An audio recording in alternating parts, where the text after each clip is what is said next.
আসসালামু আলাইকুম এবং শুভ সকাল। আমি ডাক্তার জলিল কেসের খোকন, যুগ্ম সম্পাদক মিড লেভেল চিকিৎসক পরিষদ এবং ইউমো coordinator Sylhet M A G Osmani medical college হাসপাতাল। আজকে জাতির এই ক্রান্তির লগ্নে আমি আপনাদের উদ্দেশ্যে কিছু কথা নিয়ে এসেছি। আমরা একটা খুব দুঃসময়ে আমরা একটা সংগঠন দাঁড় করিয়েছিলাম আমাদের শ্রদ্ধেয় সভাপতি ডাক্তার প্রশান্ত সরকার এবং ডাক্তার সাধারণ সম্পাদক ডাক্তার নুরুল ইসলামকে নিয়ে, যে সংগঠনের মাধ্যমে আপনারা দেখেছেন আমরা করোনা থেকে শুরু করে চিকিৎসক নির্যাতন এবং বিভিন্ন কাজে আমরা ঝাঁপিয়ে পড়েছি জাতির সেবা করার জন্য। এই মুহূর্তে আমরা যে জিনিসটা খেয়াল করেছি, আপনাদের উদ্দেশ্যে একটা কথা বলতে চাই, যে জিনিসটা খেয়াল করেছি যে চিকিৎসক নির্যাতন কিন্তু বন্ধ নেই। আমরা জাতির জন্য কাজ করতেছি, আমাদের অসংখ্য চিকিৎসক মারা যাচ্ছে প্রতিনিয়ত। কালকেও আমাদের দুইজন চিকিৎসক মারা গেছেন, কিন্তু আমাদের চিকিৎসক নির্যাতন কিন্তু বন্ধ থাকতেছে না। আমরা আমাদের জান দিয়ে কাজ করতেছি, আমাদের জীবনের রিস্ক নিয়ে কাজ করতেছি, ঝুঁকি নিয়ে কাজ করতেছি, কিন্তু আপনারা খেয়াল করবেন, আপনারা বিভিন্ন মিডিয়াতে দেখবেন যে ময়মনসিংহের মুক্তাগাছায় আমাদের ডাক্তার সালেকিনকে নির্মমভাবে অত্যাচার করা হয়েছে ময়মনসিংহের ফুলপুরে ডাক্তার আয়েশাকে অত্যাচার করা হয়েছে, প্রণীত করা হয়েছে আমাদের সুনামগঞ্জ সদর হসপিটালের ডাক্তার জাহিদকে। আমি এই ক্ষেত্রে ধন্যবাদ জানাতে চাই আমাদের সুনামগঞ্জে আমাদেরই প্রাণপ্রিয় সেক্রেটারি এবং সুনামগঞ্জ বিএমের সেক্রেটারি ডাক্তার নুরুল ইসলামকে তার শক্ত ভূমিকায় ওই সন্ত্রাসীকে গ্রেফতার করা সম্ভব হয়েছে এবং তাকে বিচারের আওতায় আনা হচ্ছে। আমরা আরও দেখতে পাচ্ছি গোপালগঞ্জে মেডিকেল কলেজে একজন ইন্টার্নকে নির্মমভাবে পিটানো হয়েছে। আমরা দেখতে পাচ্ছি হামলা হচ্ছে ব্রাহ্মণবাড়িয়া সদর হাসপাতালে।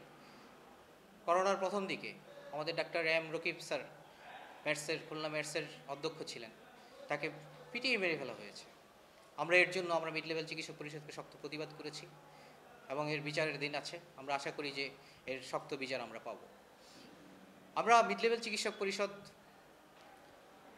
যে কাজটা আমরা সবসময় করতে চাই সেটা হলো যে আমাদের চিকিৎসকদের নিরাপত্তা সবচেয়ে গুরুত্বপূর্ণ ব্যাপার।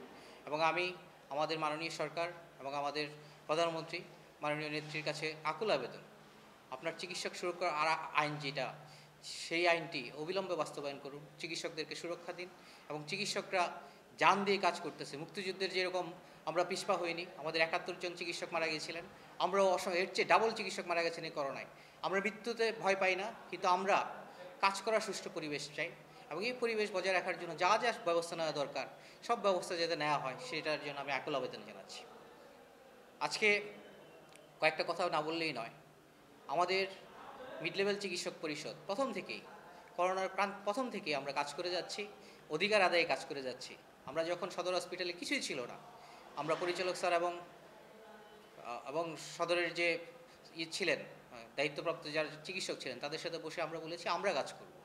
তখনও লোকাল অর্ডারে আমরা কাজ করেছি, আমাদের চিকিৎসকরা ওখানে গিয়ে কাজ করেছে।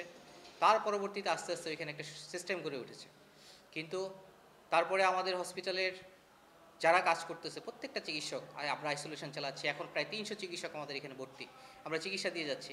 একটা কথা বলতে আমার খারাপ লাগতেছে, সুনির্দিষ্ট নির্দেশনা থাকা সত্ত্বেও, সরকারের সুনির্দিষ্ট নির্দেশনা থাকা সত্ত্বেও আমরা প্রণোদনার যে কাঙ্ক্ষিত যে প্রণোদনা, যে সম্মানটুকু আমরা চেয়েছিলাম, প্রধানমন্ত্রী ঘোষণা দিয়েছিলেন, আমরা চাইনি।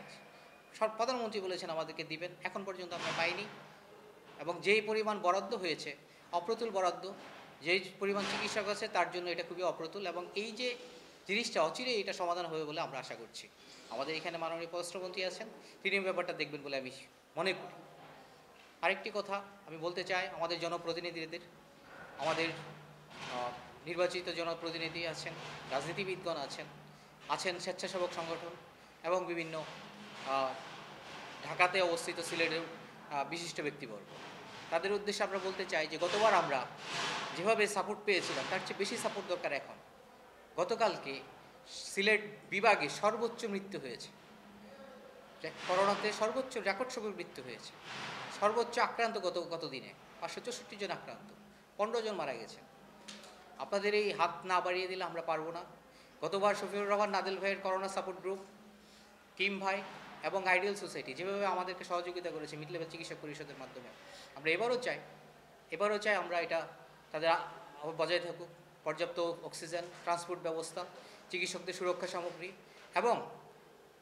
এবং আরও যেসবভাবে আমাদেরকে সহায়তা করা যায় তাদের সহায়তার হাত বাড়িয়ে দেন এই আকুল আবেদন রেখে আমি জনগণের কাছে রাখতে চাই, আপনারা ধৈর্য ধরুন, আমরা চেষ্টা করে যাচ্ছি। স্বাস্থ্য ব্যবস্থা সব কিছু হয়তো এখনও ঠিক হয় নাই, কিন্তু আমাদের চিকিৎসকদের কোনো ত্রুটি নেই, আমরা জান দিয়ে কাজ করতেছি। আমাদের প্রতি আপনারা কোনো নির্দয় আচরণ করবেন না।